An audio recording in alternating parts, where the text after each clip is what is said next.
If you clicked on this video because of the words on the thumbnail, burnt alive, no, those words weren't put there just to get you to click.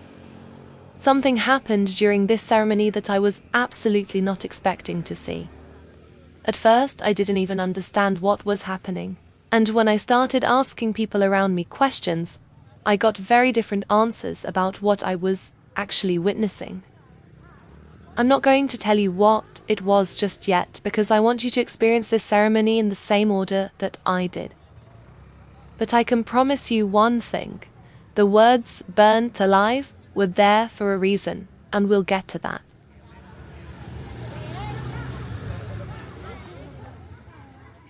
This has been one of the hardest videos I had to edit since starting this channel, partly because I came home with an overwhelming amount of footage. But that's not the real reason. The real reason is that I left this ceremony feeling completely different from when I arrived. At the beginning, I was fascinated. Everything was colourful, elaborate, and unlike anything I had ever witnessed before. I generally felt lucky to be there. But as the ceremony unfolded, I began to understand things I hadn't understood when I arrived. And something I witnessed completely changed the way I experienced the rest of the day. By the time the fires were lit, the beautiful ceremony I thought I was watching at the beginning felt very different to me. The heat became almost unbearable, and the smoke was so intense that at times I could barely breathe. And emotionally, I just wanted to get away from it. I struggle with how to edit this video because I want to show you what happened as I experienced it, without pretending that what I saw didn't affect me. So I'm going to take you through this day exactly as it unfolded. Because when I filmed these first images, I had absolutely no idea what was coming.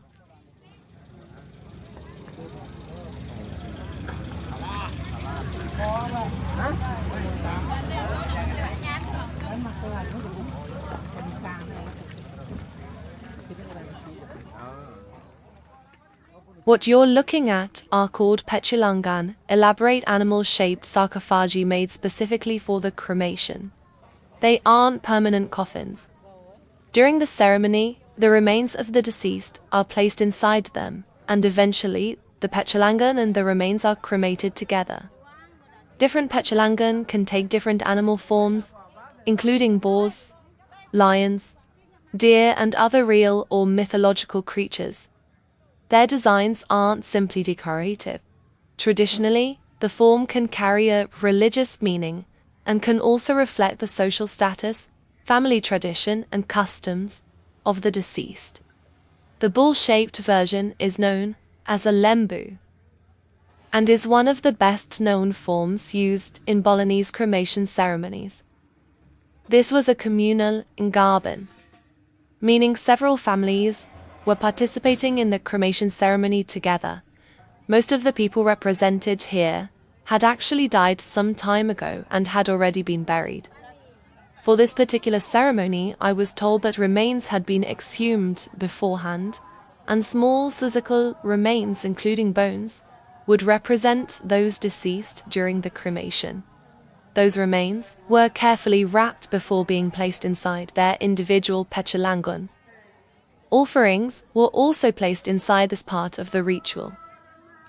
But there was one person here whose situation was different. Their death was much more recent. Instead of only previously buried remains being brought for cremation, the person's complete body was here. And later that day, I witnessed the body being placed into its cremation vessel. Viewer discretion is advised. Later in this video, I will show parts of the process. A deceased person's wrapped body is visible. I will give another warning immediately before that footage appears.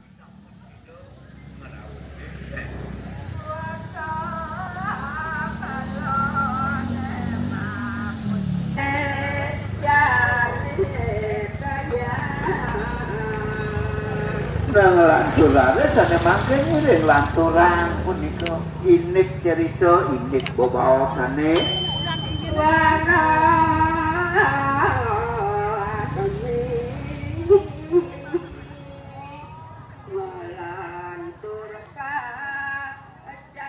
So what exactly was I witnessing? For Balinese Hindus, cremation isn't simply about disposing of the body. The ceremony has a much deeper spiritual meaning. The physical body is considered temporary, and Ngaben, it's part of the process of releasing the soul from its attachment to the body, so it can continue its spiritual journey. And this wasn't a cremation for just one person. This was a communal Ngaben, with several families taking part in the ceremony together. That's why there were so many of these extraordinary animal-shaped structures around me. And although they might look like statues or elaborate decorations, they're actually cremation sarcophagi. Eventually, the remains of the deceased will be placed inside them and the entire structure will be set on fire.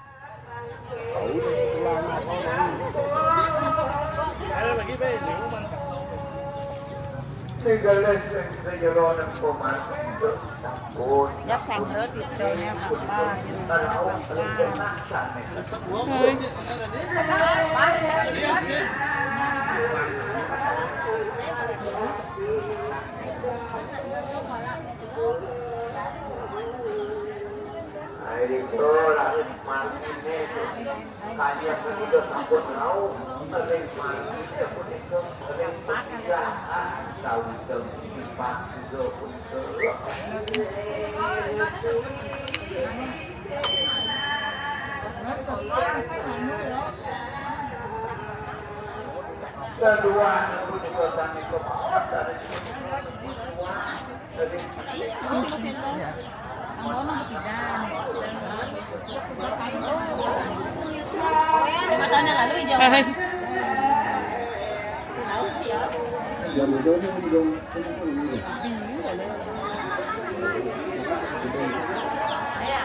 Terus Listen to the baby chicks crying in the background. It might seem insignificant right now, but remember that sound. We'll come back to it later.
Nikah medal saking Rajapati medal tahun. Laris dadosnya susul ring banyak adat sama hidup. Dijebol dikajian terpajang pengutangan utawi unjat agen matang. At this point, another important part of the ceremony was taking place. Members of the community made their way to the temple to collect the ceremonial offerings that had been prepared for the Ngaben. They can contain flowers, fruits, and other symbolic items used throughout the religious rituals. Once collected, they were carried back in procession to the cremation ground, where they would become part of the ceremonies for the deceased.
Ampun iki ampun. Ampun satu pasang dong. Satu pasang ampun iki. Yang tiga makin cek. Ini lu anjang deh besar. Ampun.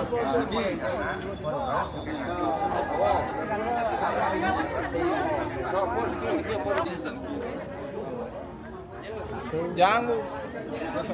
Anu, ayo kadang kalau kita.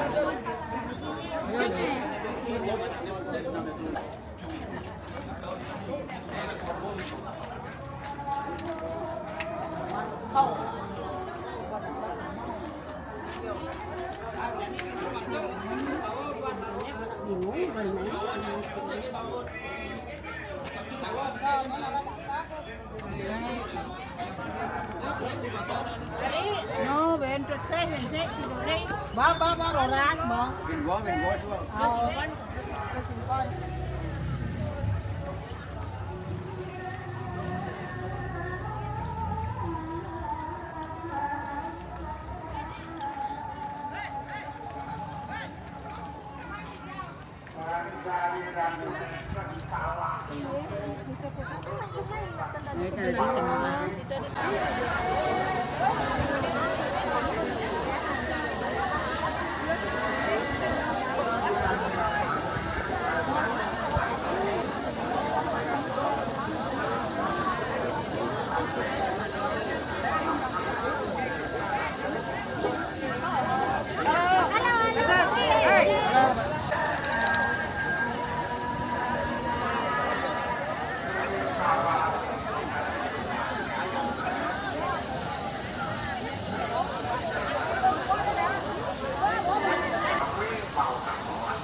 Phi không phải nhân ấy.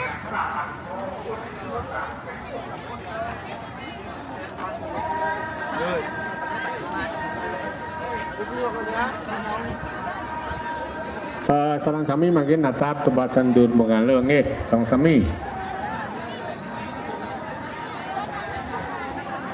Natap.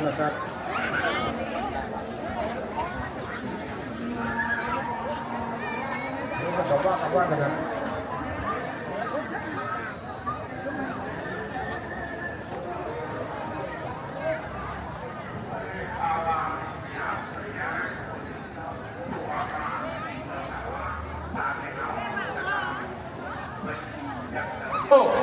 dua anak boleh kena paling sisi kelot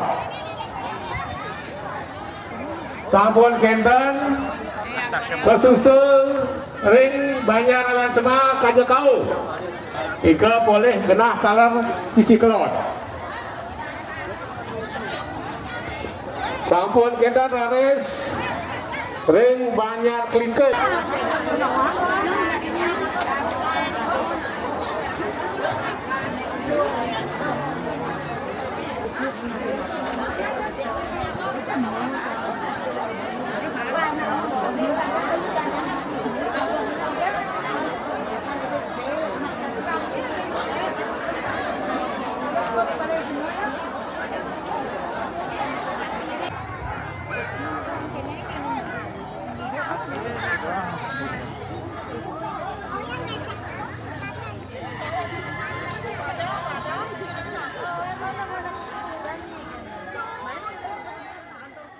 And now the ceremony was beginning to move into its next stage. One by one, the petulangan, the animal-shaped cremation sarcophagi, were lifted onto bamboo frames and carried towards the main cremation ground. This was the first time I saw just how many people it took to move them. Some of these structures were enormous, and entire groups of men worked together to carry them.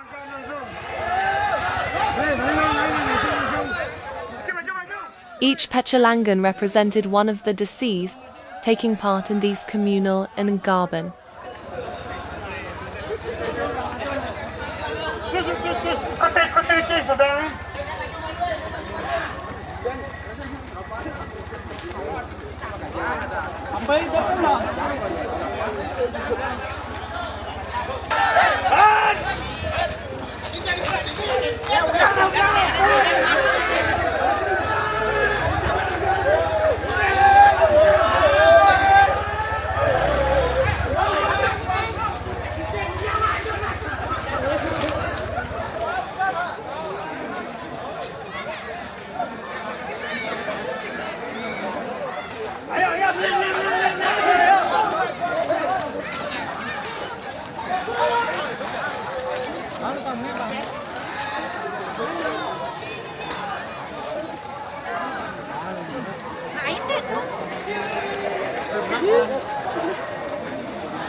Once they reached the cremation ground, they were positioned in their designated places, ready for the rituals that would follow.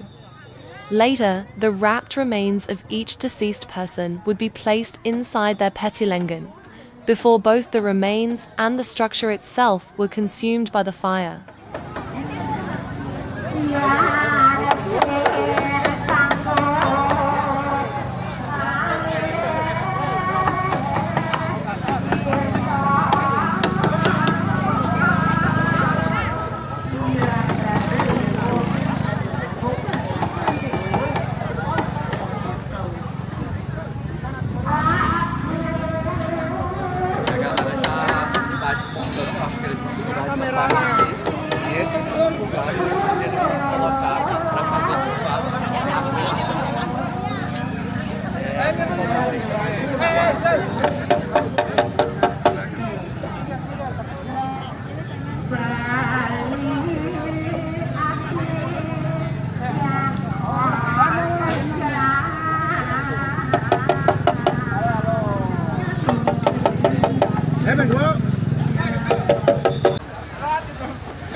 coba sana. Dia dah jangan dulu ni. Ini temennya.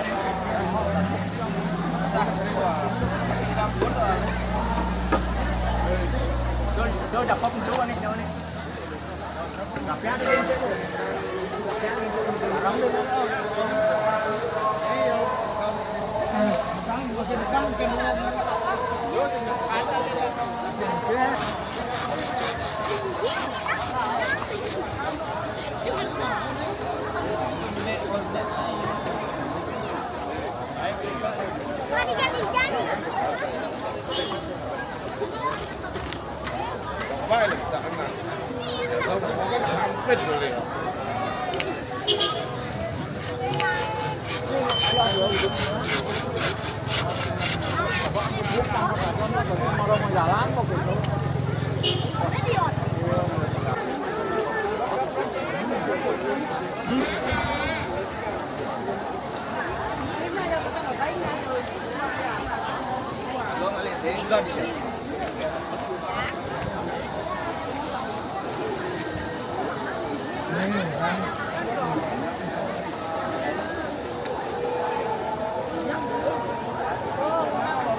Tulung penuntun, dia tulung lagi.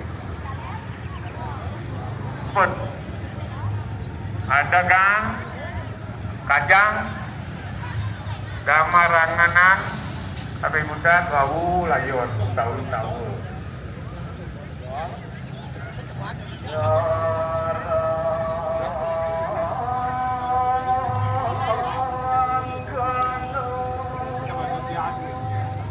Nggih duanan iki sampun tamu sampun benten kanang rebong. Tanggap nika ke nangis sami. Kanang rebong tadi siki nika ring umum. Nika kangkang nangis sami.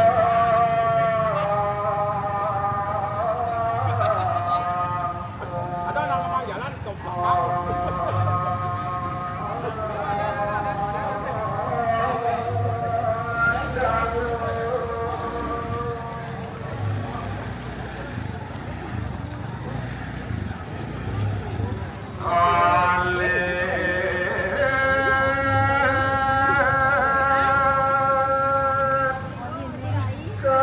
Kane macam-macam tirta, kane kemunan sering belanja pati, dadot kriyen mereka ring setra. Serah genah tuang-tuang. What you are seeing here are the wrapped remains of the deceased waiting for the next stage of the ceremony. Soon each bundle would be carried to its corresponding petulangan and placed inside. Bandane sami sedul.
This is where my experience of the ceremony started to change. Throughout the day, I had noticed something I hadn't really thought much about at first. There were tiny chicks around the cremation ground, including underneath and around some of the petulangangs. At first, I wasn't concerned. They weren't tied up, they could move around freely, so I naturally assumed that when all of this started, they would simply run away. But as more and more people arrived, I started noticing something that worried me. The chicks weren't running away from everything.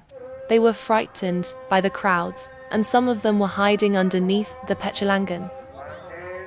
The very structures that were eventually going to be set on fire.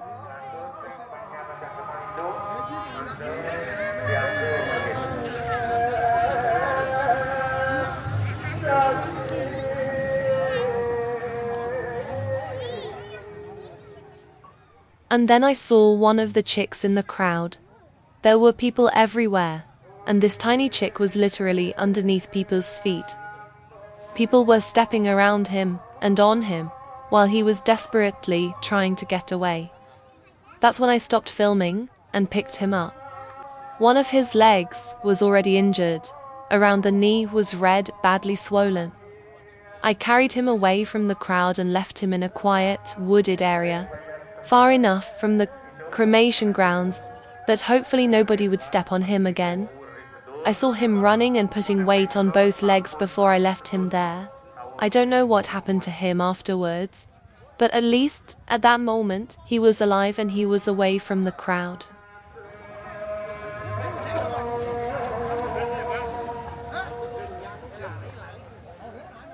After that, I needed to know why these chicks were here in the first place. So I started asking people at the ceremony what was going to happen to them when the petulangan was set on fire. And this is where things became really confusing. Some people reacted as though there was absolutely nothing to worry about. They told me, "Don't worry, they've run away." And I wanted to believe that. But when I asked other people, I got a completely different answer. They told me the chicks were offerings, and some told me very directly that they were supposed to die as part of the sacrifice. I honestly didn't know what to believe. I was standing there being told two completely different versions of what was about to happen. But I knew what I had seen with my own eyes. These were tiny, frightened animals. Some were hiding underneath structures that were about to be set on fire, and the cremation ground was surrounded by an enormous crowd. So the reality of it is that even if they did manage to escape the flame, I couldn't understand how anyone could be sure they would make it safely through thousands of people's feet.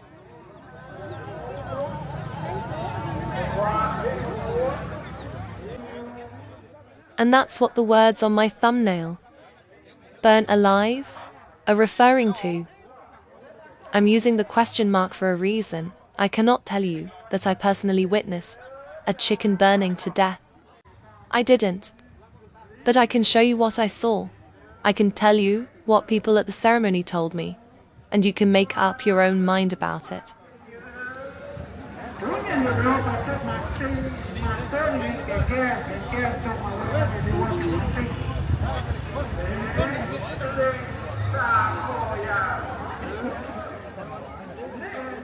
This is the part I personally struggle to understand. I can understand that traditions have meaning. I can understand that these ceremonies are incredibly important to the people who believe in them. But what I cannot understand is why an innocent living animal has to suffer or die for any of it. These chicks don't understand religion. They don't understand tradition. They don't understand what a sacrifice or an offering is. They only understand fear, pain, and the instinct to survive. The people being honored here have already passed away, but these animals are still alive. And personally, I cannot understand why taking another innocent life should be necessary to help someone who has already died on their spiritual journey. I know that people watching these will have different beliefs and different opinions. I'm not asking anyone to agree with me. I'm simply telling you how I felt standing there and witnessing it for myself. For me, no tradition, however old or sacred, makes unnecessary suffering easier to accept.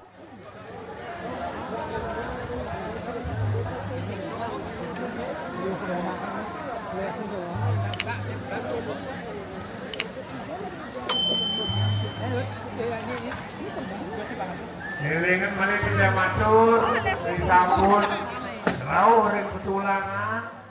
I don't have footage of the chicks to show you, because when I first noticed them, I had absolutely no idea they were going to become such an important part of what I experienced that day.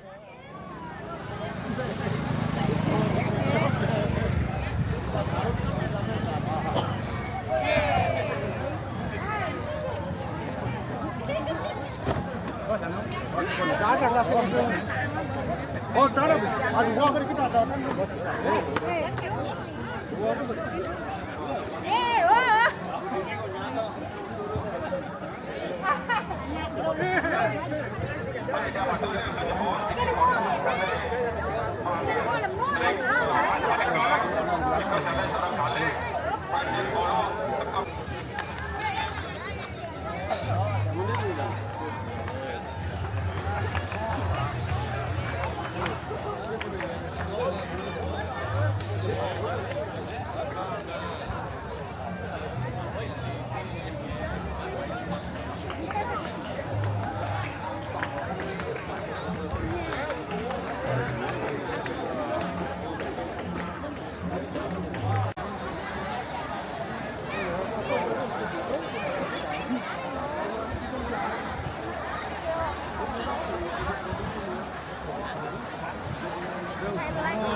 And despite this being a cremation ceremony, there was an entire area set up with food and drink stalls.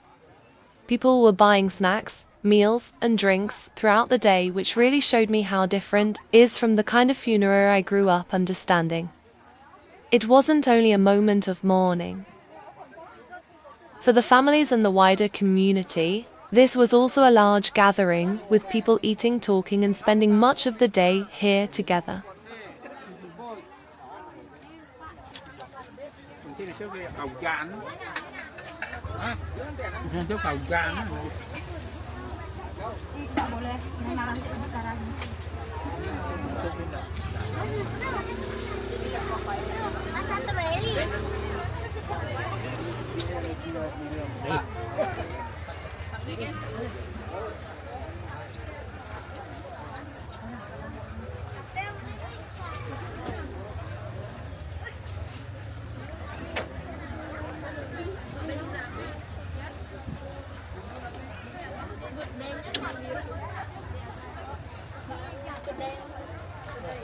Itu blend dari ayam.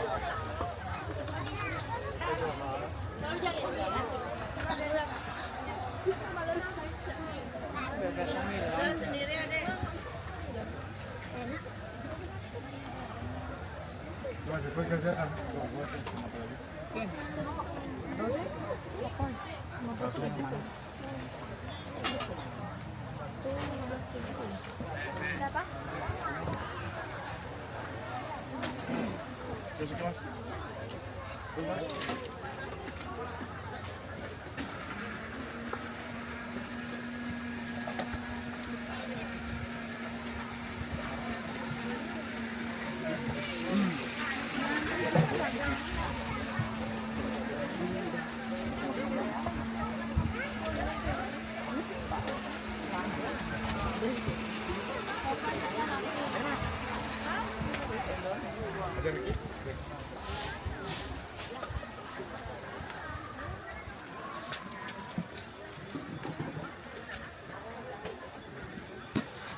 While I was here getting something to eat, the atmosphere suddenly started to change. In the background, the drums became louder and more intense. Until this point, people had been eating, talking, and moving around almost casually. But those drums were a signal that the ceremony was entering its final stage. The preparations for the cremation were beginning. And knowing what I had already discovered by this point, hearing those drums gave me a very different feeling than they would have earlier in the day. I knew the fires were coming.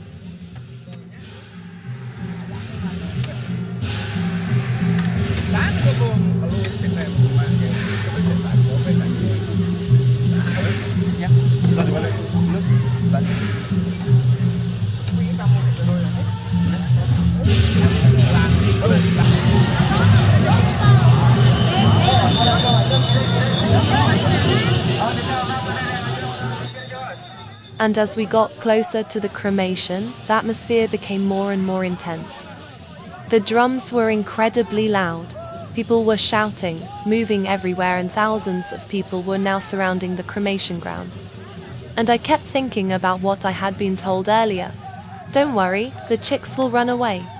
But looking around me now, I honestly couldn't understand where they were supposed to run. These were tiny, frightened animals surrounded by this enormous crowd.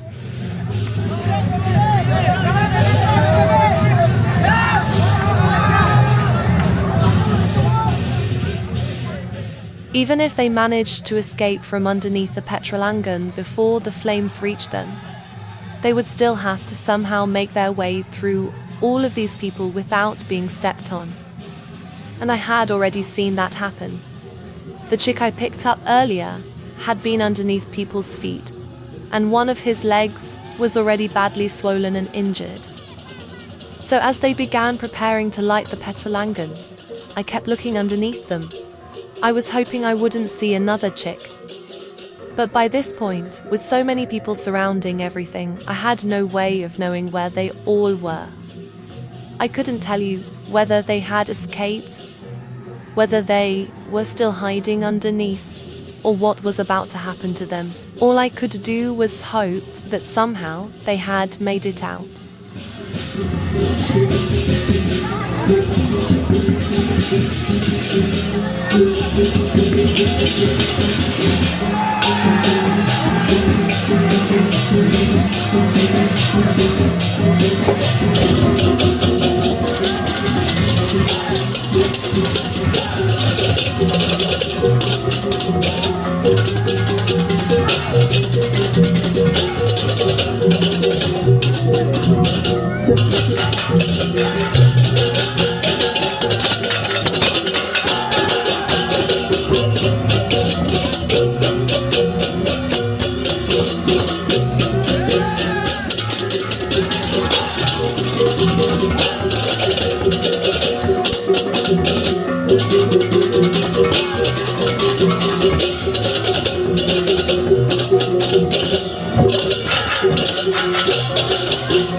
The structure you've just seen being carried into the cremation ground minutes ago was different from the ones you've seen so far. It belonged to the one person at this ceremony whose death had been much more recent. Unlike most of the others, where only selected remains have been brought for cremation after an earlier burial, this person's complete body was here. And in a few moments you're going to see the body being brought out and transferred into the cremation structure. So before I continue, I want to give you a warning. Viewer discretion is advised. The following footage contains images of a deceased person. The body is wrapped and partially covered, but is still clearly identifiable as a human body. If you would rather not see that, please skip ahead now. Otherwise, I'm going to show this part of the ceremony exactly as I witnessed it.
And then they lead the fires.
I don't think the camera can really show you what it felt like standing here.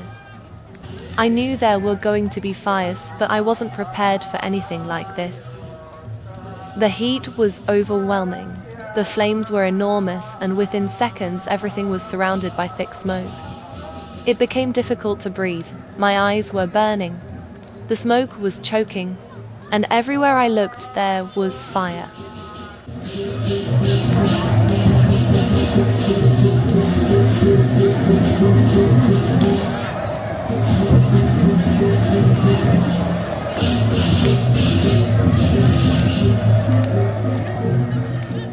And the sounds, the flames roaring, the structures collapsing, people moving around me, it was incredibly intense.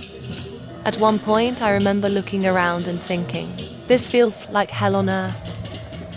And while I was watching all of this, I couldn't stop thinking about those little chicks I'd seen earlier. I kept looking towards the burning petulangan, wondering whether they had managed to get away. I really hoped they did, because standing here and feeling the intensity of these fires for myself, I couldn't imagine any living creatures being trapped anywhere near them.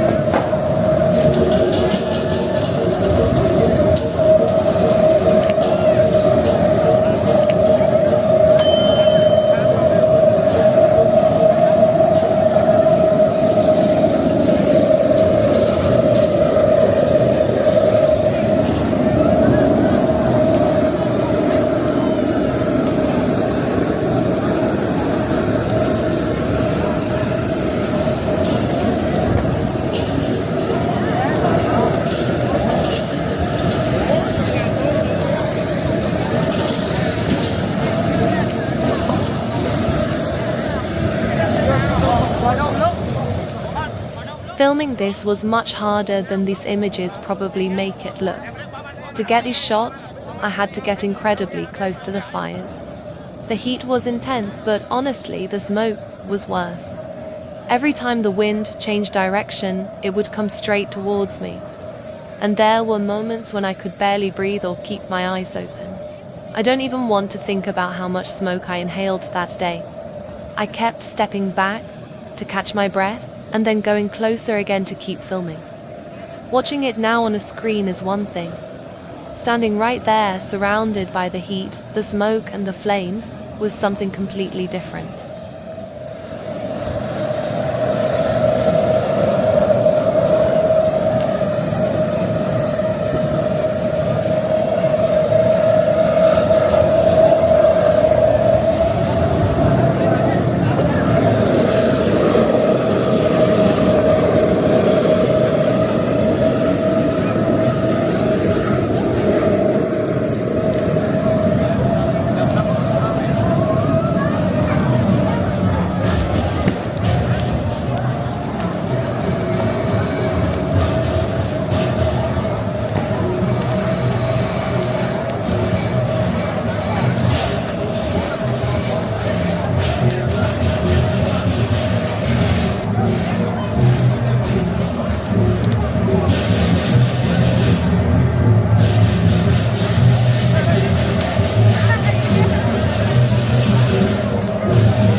After the fire had burned down, they opened the container holding the deceased remains and carefully searched through what was left, gathering the ashes. These would be collected for the final rituals before eventually being released into the sea.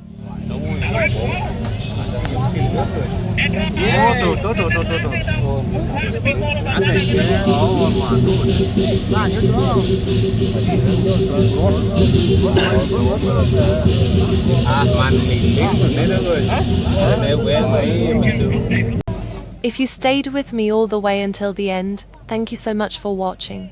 This was definitely one of the most intense experiences I've had in Bali, and also one of the most difficult videos I've filmed. There were parts of this ceremony that I found beautiful and fascinating, and other parts that were very difficult for me to understand and accept. But I wanted to show you the experience as I saw it and as I lived it. And after everything we just witnessed, I think we could all use something a little lighter. So the next video is going to be completely different. We are heading up Mount Batur for an off-road jeep adventure through one of Bali's most incredible volcanic landscapes. So if you'd like to come along for that one, subscribe and I'll see you in the next adventure. Thank you for being here, and I'll see you on Mount Batur.